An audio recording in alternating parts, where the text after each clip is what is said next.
শেখ হাসিনাকে নিয়ে বিস্ফোরক তথ্য দিলেন মেনন। জানাবো $500 কোটি লোপাট হাসিনা পরিবারের দুর্নীতি অনুসন্ধানের রিট। আরো জানাবো নামে বেনামে শত কোটি টাকার মালিক হাসান, সম্পদ লুকাতে স্ত্রীকে বানিয়েছেন ব্যবসায়ী। এবং সর্বশেষে জানাবো হাসিনা সরকার মেগা প্রকল্পের নামে লাখো কোটি টাকা পাচার করেছে রিজভি। এতক্ষণ শুনলেন সংবাদ শিরোনাম, এবারে বিস্তারিত। শেখ হাসিনাকে নিয়ে বিস্ফোরক তথ্য দিলেন মেনন। ক্ষমতাচ্যুত হওয়ার পর গ্রেফতার হয়েছেন আওয়ামী লীগের আলোচিত ডজন খানেক নেতা।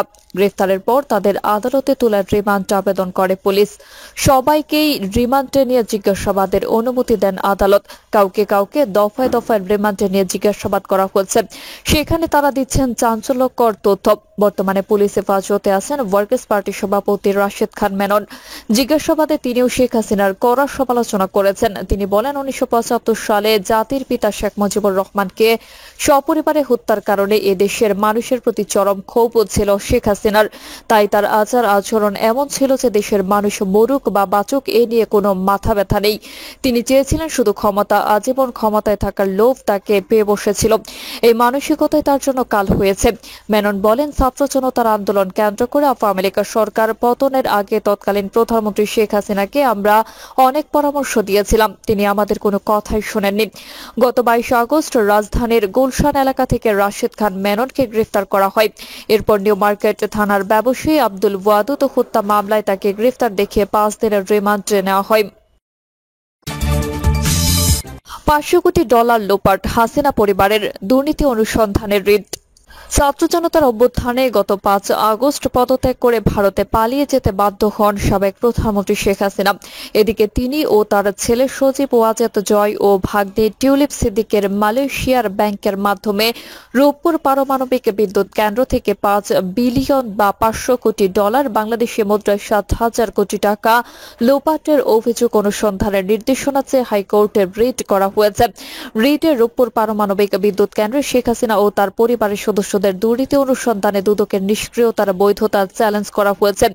দুদক চেয়ারম্যান সহ সংশ্লিষ্টদের রিটের বিবাদী করা হয়েছে। গত শনিবার গ্লোবাল ডিফেন্স কর্পের প্রকাশিত এক প্রতিবেদনে এমন চাঞ্চল্যকর তথ্য উঠে আসে। এছাড়া 19 আগস্ট রূপপুর পারমাণবিক বিদ্যুৎ কেন্দ্রে শেখ হাসিনা পরিবারের দুর্নীতি নিয়ে বিভিন্ন পত্রিকায় প্রতিবেদন প্রকাশিত হয়। ওই প্রতিবেদনে যুক্ত করে হাইকোর্টের রিট করা হয়। প্রতিবেদনে উল্লেখ করা হয়, শেখ হাসিনা ও তার পরিবারের সদস্যরা রাশিয়ান রোসাটমের কাছ থেকে সোভিয়েত আমলের পারমাণবিক চুল্লি কিনতে $5 বিলিয়নেরও বেশি অর্থ আত্মসাৎ করেন। বিদ্যুৎ কেন্দ্রটির নির্মাণ ব্যয় $12.65 বিলিয়ন।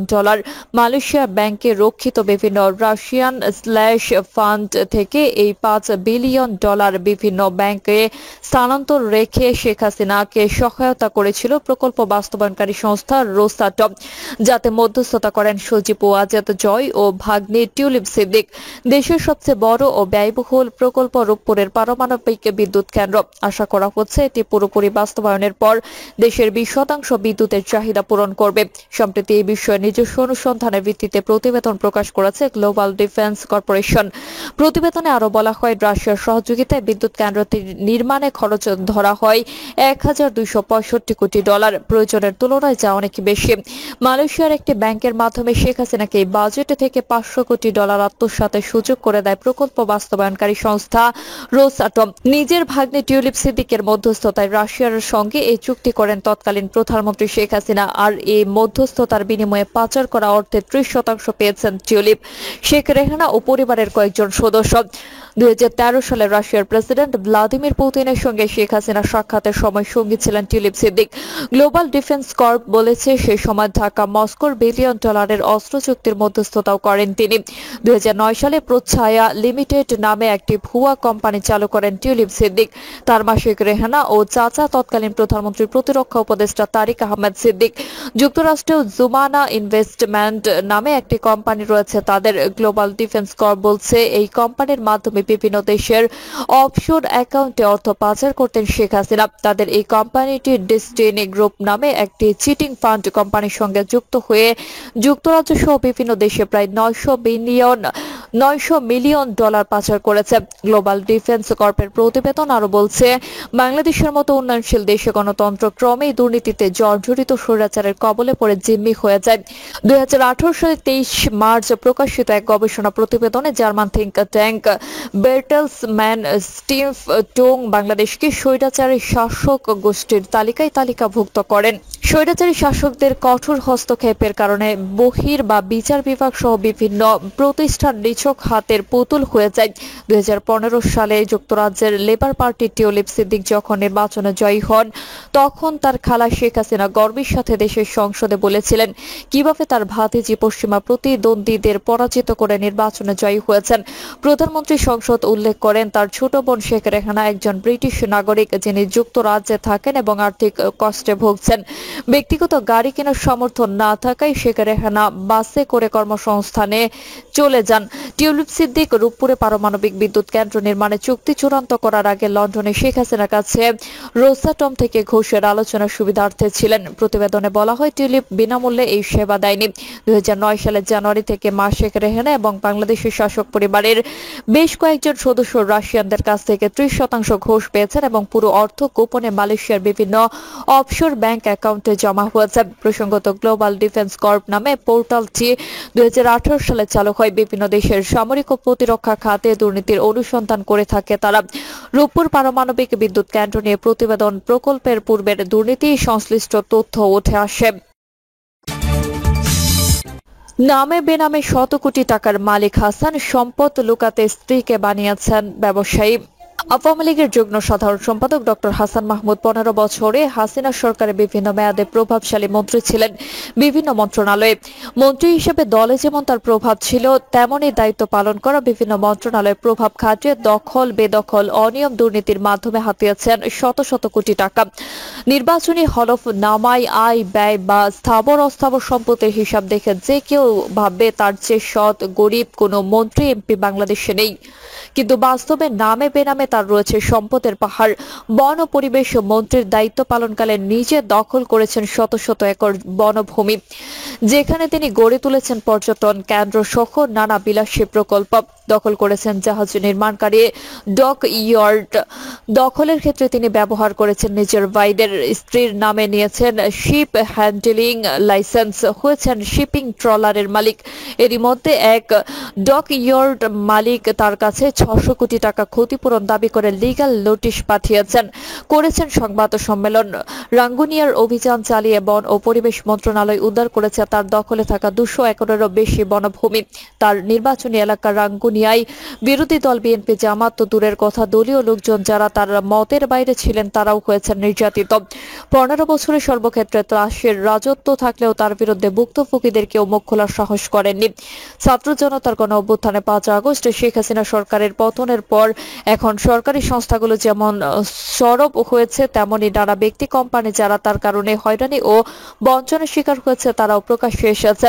সরকার পতনের পর দিন হাসান মাহমুদ বিদেশে পালানোর সময় আইন শৃঙ্খলা বাহিনীর হাতে আটক হয়েছেন বলে জানা গিয়েছিল। তবে তিনি এরই মধ্যে দেশ ছেড়ে পালিয়ে বেলজিয়াম চলে গেছেন বলেও খবর চাউর হয়েছে। বেলজিয়ামে পালানোর পর রোববার সরকারের পক্ষ থেকে তার বিদেশে যাত্রায় নিষেধাজ্ঞা এসেছে। হাসান মাহমুদ আওয়ামী লীগ সরকারের বিগত 4 মেয়াদে রাঙ্গুনিয়া থেকে এমপি নির্বাচিত হন। প্রথম মেয়াদে পররাষ্ট্র প্রতিমন্ত্রী, বন ও পরিবেশ মন্ত্রণালয়ের মন্ত্রী হিসেবে দায়িত্ব পালন করেন। তৃতীয় মেয়াদে তথ্য ও সম্প্রচার মন্ত্রী এবং চতুর্থ মেয়াদে পররাষ্ট্র মন্ত্রী হিসেবে দায়িত্ব পান। আওয়ামী লীগের সর্বশেষ জাতীয় সম্মেলনে তাকে দলের যুগ্ম সাধারণ সম্পাদক করা হয়। দলে এবং মন্ত্রণালয়ে তার প্রভাব ছিল অপ্রতিরোধ্য। 212 একর বনভূমি দখল। নির্বাচনী এলাকা রাঙ্গুনিয়ার খুরুশিয়া রেঞ্জে হাসান মাহমুদের ছোট ভাই এরশাদ মাহমুদ বন বিভাগের প্রায় 212 একর জমি দখল করেন। 2009 সাল থেকে দখল করা এসব বনভূমিতে তিনি গড়ে তোলেন মহিষের খামার, পুকুর, বাগান, রেস্তোরাঁ সহ বিভিন্ন স্থাপনা। সরকার পতনের পর কয়েক দফায় অভিযান চালিয়ে বন বিভাগ এসব জমি উদ্ধার করে। চট্টগ্রাম দক্ষিণ বন বিভাগের রেঞ্জ কর্মকর্তা আশরাফুল ইসলাম বন বিভাগের বেদখল হওয়া জমি হাসান মাহমুদের পরিবারের কবল থেকে উদ্ধার করা হয়েছে বলে নিশ্চিত করেন। যদিও এরশাদ মাহমুদ পত্রিকায় বিজ্ঞাপন দিয়ে দাবি করেছেন সরকার থেকে লিজ নিয়েই বনের জমিতে তার খামার গড়ে তুলেছিলেন। ডক ইয়ার্ড দখল, 600 কোটি টাকা ক্ষতিপূরণ চেয়ে লিগ্যাল নোটিশ। 2021 সালের মার্চে চট্টগ্রামে কর্ণফুলী নদীর তীরে এফএমসি নামে একটি ডক ইয়ার্ড দখলের অভিযোগ উঠেছে হাসান মাহমুদের বিরুদ্ধে। তার পক্ষে ভাই খালেদ মাহমুদ সরাসরি গিয়ে সিকিউরিটিকে মারধর করে এই ডক ইয়ার্ড দখল করে নেন। সিকিউরিটিকে মারধরের একটি ভিডিও ভাইরাল হয়। হাসান মাহমুদের স্ত্রী নুরান ফাতেমার নামে সৃষ্ট একটি প্রতিষ্ঠানের সঙ্গে এফএমসির চুক্তি, ফিশিং ট্রলার নির্মাণের চুক্তি সহ বিভিন্ন দলিল সৃষ্টি করা হয়। ব্যাংক ঋণের বিশাল বোঝা চাপিয়ে দেওয়া হয় এফএমসির নামে। হাসান মাহমুদ মন্ত্রী থাকার কারণে তার অনেক অন্যায় আবদার মেনে নিতে হয়েছে বলে দাবি করেন FMC dockyard chairman Mohammad Yasin Chowdhury. সরকার পতনের পর রোববার সংবাদ সম্মেলন করে প্রকাশ্যে তার ডক ইয়ার্ড দখলের বিষয়টি সামনে আনেন। একই সঙ্গে 600 কোটি টাকা ক্ষতিপূরণ দাবি করে হাসান মাহমুদ ও তার স্ত্রীর নামে আইনি নোটিশ পাঠিয়েছেন বলেও জানান ইয়াসিন চৌধুরী। ক্ষমতার অপব্যবহার করে তার প্রশাসনিক হয়রানি সহ নানাভাবে এফএমসি ডক ইয়ার্ড লিমিটেডের চেয়ারম্যান ও তার প্রতিষ্ঠানের ব্যবসা বাণিজ্য ও শিল্পের 600 কোটি টাকা ক্ষতি সাধন করেছেন বলে নোটিশে উল্লেখ করা হয়। জানা যায় সর্বশেষে চট্টগ্রাম বন্দর কর্তৃপক্ষ বন্দরের বহির্নোঙরে শিপ হ্যান্ডেলিং অপারেটর নিয়োগের জন্য 23টি লাইসেন্স প্রদান করে। কোন ধরনের নিয়ম নীতি ও আদালতের আদেশ নিষেধের তোয়াক্কা না করে মন্ত্রী, এমপি, আওয়ামী লীগ নেতাদের এইসব লাইসেন্স দেওয়া হয়। এর মধ্যে একটি লাইসেন্স বাগিয়ে নেওয়া হয় হাসান মাহমুদের স্ত্রী নুরান ফাতেমার নামে। প্রিয় দর্শক, এই ছিল এখনকার সর্বশেষ সংবাদ। আপনি সব সংবাদ পেতে চ্যানেলটি সাবস্ক্রাইব করে বেল আইকনটি ক্লিক করে রাখুন।